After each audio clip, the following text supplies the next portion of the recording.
Super one, सत्याचा बुलंद आवाज।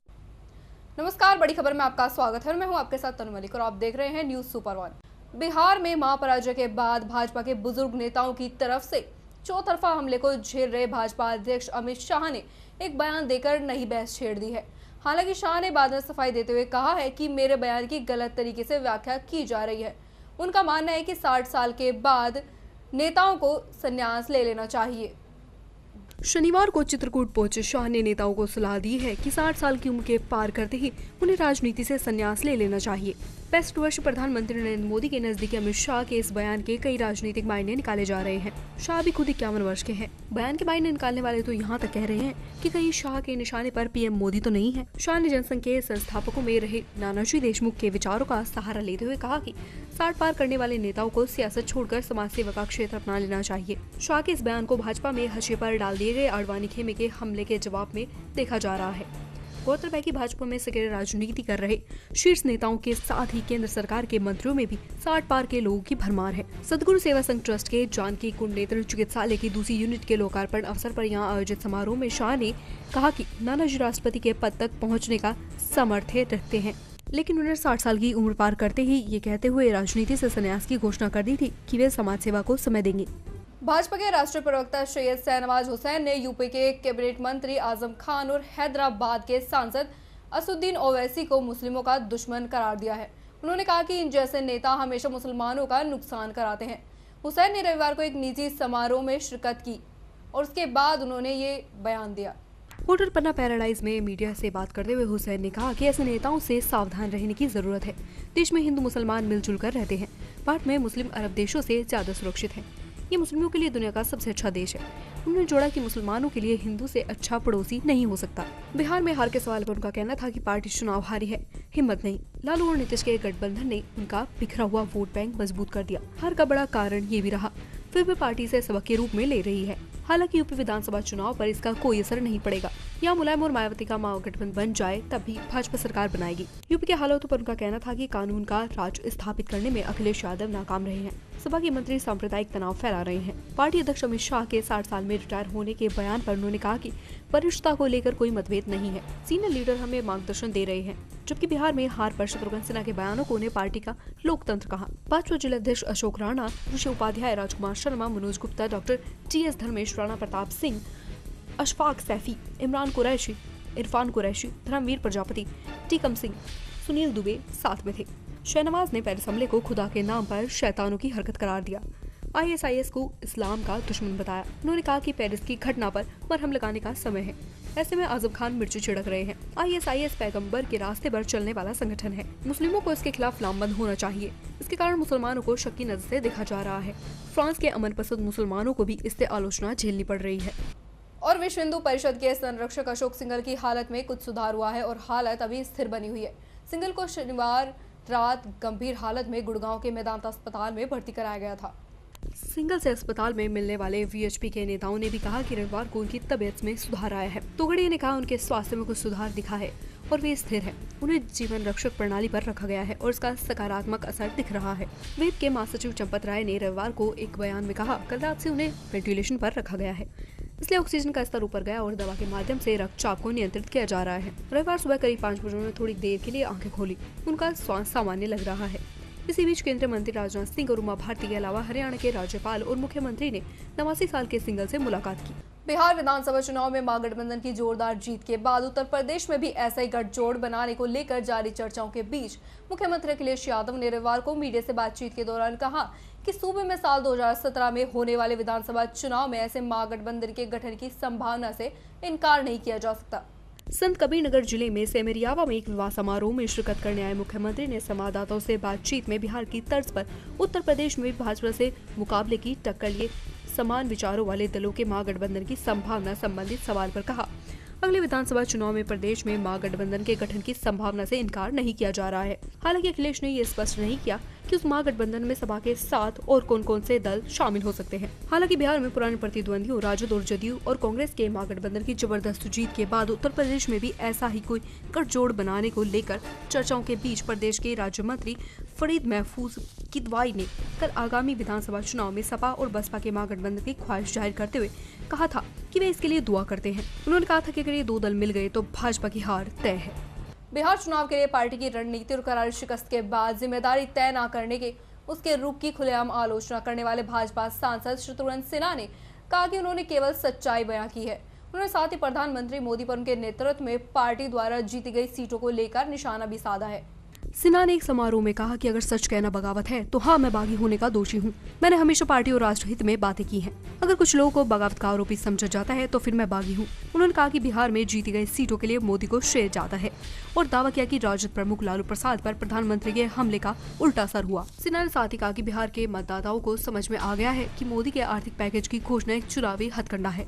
उन्होंने मोदी पर निशाना साधते हुए कहा, बिहार में भाजपा ने जितनी सीटें जीती उसका श्रेय मोदी जी को जाता है और इसे लेकर कोई संदेह नहीं होना चाहिए। लेंगे एक छोटा सा ब्रेक के बाद जल्द हाजिर होंगे और बात करेंगे बाकी तमाम खबरों की। करनाल में रविवार रात राष्ट्रीय राजमार्ग पर उचानी गांव के पास 4 गाड़ियों में एक साथ टक्कर हो गई। 2 ट्रकों और 2 कारों के बीच जोरदार टक्कर में 2 महिलाओं समेत कुल 5 लोग घायल हुए हैं। कार में 1 घंटे तक एक आदमी फंसा रहा, जिसको पुलिस और हाईवे पेट्रोल टीम ने पहुंचकर 1 घंटे की कड़ी मशक्कत के बाद सकुशल बाहर निकाला। करनाल में रविवार रात राष्ट्रीय राजमार्ग पर उचानी गांव के पास 4 गाड़ियां एक साथ टकरा गई। 2 ट्रकों और 2 कारों के बीच हुई जबरदस्त टक्कर में 2 महिलाओं समेत 5 लोग घायल हो गए। वहीं इस हादसे में बुरी तरह क्षतिग्रस्त हुई कार में एक आदमी 1 घंटे तक फंसा रहा, जिसके बाद सूचना मिलते ही पुलिस और हाईवे पेट्रोल की टीम मौके पर पहुंची और 1 घंटे की कड़ी मशक्कत के बाद कार में पूरी तरह फंसे उस व्यक्ति को बाहर निकाला गया। कहते हैं ना कि जाको राके साइयां मार सके न कोई, यही कहावत इस हादसे में देखने को मिली। कार को ट्रक ने इतनी बुरी तरह से टक्कर मारी थी कि चालक का बचना मुश्किल था, लेकिन चालक की किस्मत अच्छी थी, जिस कारण उसे सकुशल बाहर निकाल लिया गया। मिली जानकारी के अनुसार कार में सवार पोशवाल परिवार करनाल के आरके पुरम का रहने वाला था। वहीं सभी घायलों को इलाज के लिए सरकारी हॉस्पिटल में भेज दिया गया है। बीच में ट्रैक्टर की विषय डाली इसमें काफी देर तक फंसा रहा, उसके बाद निकाला। और भी लोग तो सुरक्षित हैं? नहीं, एक ही बंदा था जिसको चोट लगी है। 3 बंदे थे वो सुरक्षित हैं, 4 थे इसमें टोटल। राजीव जाने के पास कार खड़ी थी, पीछे से ट्रक आया, उसने स्पीड से टक्कर मारी, एक ट्रक को उल्ट दिया वहाँ पर और एक गाड़ी को नीचे लिया ट्रक ने। उसके बाद एक ट्रक जाके उसमें मिले यहाँ जा करके खम्भे के अंदर पूरी तरह से फंसा हुआ था। उसको पब्लिक के साथ पुलिस ने उसको निकाल दिया और उसको पहुँचा दिया। गाड़ी में सवार लोगों की क्या कंडीशन है? हाँ जी, गाड़ी में जो लोग सवार थे उनकी क्या कंडीशन है? बिल्कुल ठीक है जी, उनकी ऑक्सीजन बचा दिया जी, ठीक है। वैसे बोलते हैं अपना खुद पैर कौन से चल के गए थे। हाँ, देखने में ऐसा लगता था जी गाड़ी को बिल्कुल इसमें कोई बचा हुआ नहीं। जी भी बचाव हो गया हुआ था। उसमें कितने लोग थे और क्या कंडीशन थी उनकी? 2 बंदे आए थे एक्सीडेंट जब हुआ था हमारे पास, जिनका इलाज किया था और इलाज करके छुट्टी हो गई है। क्या कंडीशन थी? कंडीशन स्टेबल थी और कोई ज़्यादा मेजर इंजरी नहीं थी। और फरीदाबाद की यामा कंपनी में शाम उस समय बड़ा हादसा हो गया जब कंपनी में गैस लीक होने से 7 कर्मचारी इसकी चपेट में आ गए, जिनमें से 3 कर्मचारियों की मौत हो गई और 4 कर्मचारी बुरी तरह से घायल हो गए, जिन्होंने एक निजी अस्पताल में भर्ती कराया गया है, जो उनकी हालत गंभीर देखते हुए उन्हें आईसीयू में रखा गया है। पुलिस के अनुसार ये हादसा गैस लीक होने के कारण हुआ। इस हादसे के बाद कंपनी में खलबली मच गई। वहीं एक कंपनी के प्रत्यक्षदर्शी कर्मचारी के अनुसार हादसे के समय करीब 200 कर्मचारी काम कर रहे थे। इसी दौरान गैस लीक हो गई और फैक्ट्री के एक कक्ष में जो भी अंदर गया वही बेहोश हो गया। हाँ, सामने आया है यामा कंपनी मोटर प्राइवेट लिमिटेड। उसमें 3 आदमी मृतावस्था में, 4 बेहोशी हालत में सरोदय हॉस्पिटल में दाखिल हुए। तो 3 की मौत हो चुकी है? 3 की मौत हो चुकी है। जिनके उनके नाम क्या हैं जो तीनों की मौत हुई है? उनका नाम नहीं पता। अच्छा, घायल 4 हैं? घायल 4 हैं, वो अब भी सरोदय हॉस्पिटल में। क्या पता लगा शुरुआती आपको जानकारी में भी किस तरीके से ये इनकी मौत हुई है? हमें तो टेलीफोन आया था, भाई सरोदय हॉस्पिटल में ऐसी कहानी है जब गए। अच्छा, तो आप अभी कंपनी नहीं गए? हाँ, कंपनी नहीं गए होंगे। एसओ साहब, मैं इधर आ गया, एसओ साहब गए होंगे, एसीपी साहब गए होंगे। अब डेड बॉडी लेके इधर पोस्टमार्टम के लिए ले आए? हाँ, पोस्टमार्टम। नहीं, बताया जा रहा है गैस लीक होने से ऐसा हुआ है। ऐसा ही हुआ। उसके बारे में कोई भी कुछ नहीं कहा जा सकता। ना तो हमें इसके बारे में नॉलेज है वो गैस है या क्या है। वो जो भी बंदा वहाँ गया वो ऑटोमेटिक ही बेहोश हो गया। कितने आदमी काम कर रहे थे उस समय टोटल सारे? सर, ये इसका अंदाजा नहीं है, कम से कम ज्यादा नहीं, 200-300 आदमी था। 200-300 आदमी थे। कितने घायल हैं और कितनों की अभी इसमें मौत हो चुकी है? 3 आदमी की मौत हो चुकी है। हाँ। और 4-5 आदमी हमारे यहाँ अभी सही सलामत दाखिल हैं। हाँ, दाखिल। मतलब कुछ पता नहीं लगा किस तरीके से गैस लीक हुई, क्या कारण? इसके बारे में हम कुछ नहीं कह सकते। क्या था, कमरा था या क्या था? नहीं, वहाँ पर हमारा जो है डीएम वाटर बनता है। अच्छा, तो वहाँ पर कोई केमिकल है क्या है, उसके बारे में हम कुछ नहीं कहा, हमें कुछ नहीं पता। गुड़गांव की राहगिरी मौज मस्ती के लिए जानी जाती है, लेकिन इस बार की राहगिरी गम भरी नजर आई। वर्मानी परिवार ने अपने बेटे को इंसाफ दिलाने के लिए कैंडल मार्च निकाला। राहगीरी से शुरू हुआ ये कैंडल मार्च गुड़गांव की गलेरिया मार्केट तक चला। इस दौरान वर्मानी परिवार ने पुलिस की कार्रवाई पर भी सवाल उठाए। गुड़गांव के राहगीरी डे में इस बार इंसाफ के लिए मोमबत्तियां जलती दिखाई दी। ये लोग वर्मानी परिवार के हैं। इनके बेटे जतिन वर्मानी की मौत 3 नवंबर को गोल्फ कोर्स रोड सड़क हादसे में चली गई थी। आरोपी ड्राइवर ने हादसे के समय ड्रिंक की हुई थी। उसके बाद भी कोर्ट ने आरोपी राहुल यादव को जमानत दे दी। कैंडल मार्च निकाल रहे लोगों का आरोप है कि इस पूरे मामले में पुलिस ने चार्जशीट में आरोपी को राहत दी थी। साथ ही पुलिस पर यह भी आरोप लगाया कि पुलिस ने आरोपी का मेडिकल तक नहीं करवाया था। गुड़गांव के गलेरिया मार्केट के पास अपने बेटे की मौत के मामले में इंसाफ की आस लिए और आरोपी को सजा की मांग करते हुए कैंडल मार्च निकाला गया। कैंडल मार्च के माध्यम से परिवार के लोगों ने मांग की है कि उनके बेटे की सड़क दुर्घटना मौत में खाट उतारने वाले आरोपी को सजा मिले। गुड़गांव के गोल्फ कोर्स रोड पर सड़क दुर्घटना में फिरमानी की मौत हो गई। फिरमानी अपने दोस्त के साथ रोड के किनारे अपनी गाड़ी में बैठा हुआ था। उसी दौरान पीछे से तेज रफ्तार से आ रही कार डिवाइडर से टकराकर फिरमानी की गाड़ी पर जा गिरी, जिसमें जतिन की मौके पर ही मौत हो गई थी। गुड़गांव में तेज रफ्तार कार का ये कोई पहला मामला नहीं है। इससे पहले भी कई रईस जादों की कारें गरीबों की जिंदगी की रफ्तार को रोक चुकी है। लेकिन अब देखना ये होगा कि आखिरकार पुलिस पर उठे सवाल और परिवार को इंसाफ कब तक मिल सकता है। Greater offence is charged against the accused instead of merely making it a rash and negligent driving, because clearly there was drunken driving and the person who was driving in that inebriated state knew that his act is capable of hurting or killing anybody. It's been done in many other cases such as Salman Khan and that lawyer from Bombay. I see no reason why it can't be done here, and I very much think the person should be charged under the higher section. केंद्रीय मंत्री कृष्णपाल के भतीजे उत्कर्ष चौधरी ने लगभग 7 लाख रुपए की लागत से गांव गोपालगढ़ से भमारी खेड़ा तक स्कीम डी प्लान के तहत सड़क बनाने के कार्य का शुभारंभ किया।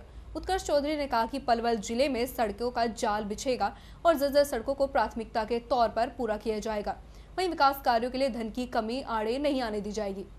केंद्रीय मंत्री कृष्णपाल के भतीजे उत्कर्ष चौधरी ने कहा कि पिछले काफी समय से सड़क को बनाने की मांग थी। जर्जर रास्ते होने की वजह से क्षेत्र के गांव के लोगों को परेशानियों का सामना करना पड़ रहा था। ये सड़क लगभग 2 किलोमीटर लंबी है। 7 लाख रुपए की लागत से सड़क का निर्माण किया जाएगा। सड़क का निर्माण कार्य पूरे होने पर निश्चित तौर पर ग्रामीणों को फायदा होगा। उत्कर्ष चौधरी ने कहा कि प्रदेश के मुख्यमंत्री मनोहर लाल के कुशल नेतृत्व में पलवल जिले में अनेक विकास कार्य तेज गति से चल रहे हैं। उन्होंने कहा कि प्रदेश में विकास कार्यों की गति के साथ प्रगति हो, ऐसा नारा देश के प्रधानमंत्री नरेंद्र मोदी और प्रदेश के मुख्यमंत्री मनोहर लाल ने दिया है। मुख्यमंत्री के दिशा निर्देशों से पलवल जिले में विकास कार्य करवाए जा रहे हैं। उन्होंने कहा कि प्रदेश सरकार अपने 5 वर्ष के शासनकाल में प्रदेश में चहुमुखी विकास करेगी। पलवल जिले की सभी जर्जर सड़क का निर्माण होगा। जो सड़क ज्यादा जर्जर अवस्था में है उन्हें प्राथमिकता के तौर पर दुरुस्त किया जाएगा। उत्कर्ष चौधरी ने कहा कि पलवल जिले में सड़कों का जाल बिछेगा और विकास कार्यों के लिए धन की कमी नहीं होने दी जाएगी। एक शुभकामनाएं देना चाहता हूं और किसी भी प्रकार की राजनीतिक बात मैं यहाँ करना ठीक नहीं समझता। हम केवल विकास करने वाले लोग हैं, हम काम करने वाले लोग हैं। हम विकास की बात करते हैं, हम काम की बात करते हैं। राजनीतिक बातें करना हम पे नहीं आता। इसी के साथ मैं आप सभी का बहुत बहुत हार्दिक धन्यवाद करता हूं और आपके आशीर्वाद का प्रार्थी हूं। आप सभी का बहुत बहुत धन्यवाद।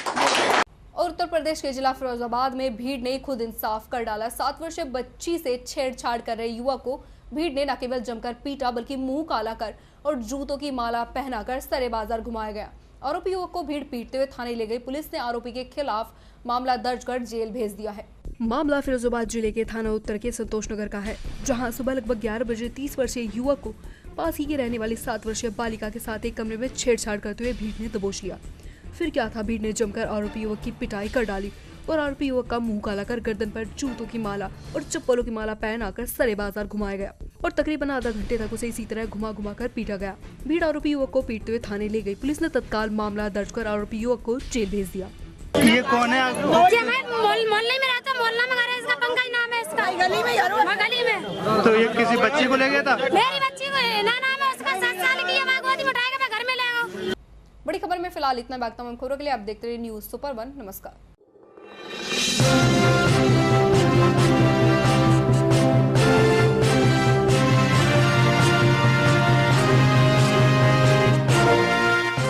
न्यूज सुपर 1, सत्याचा बुलंद आवाज।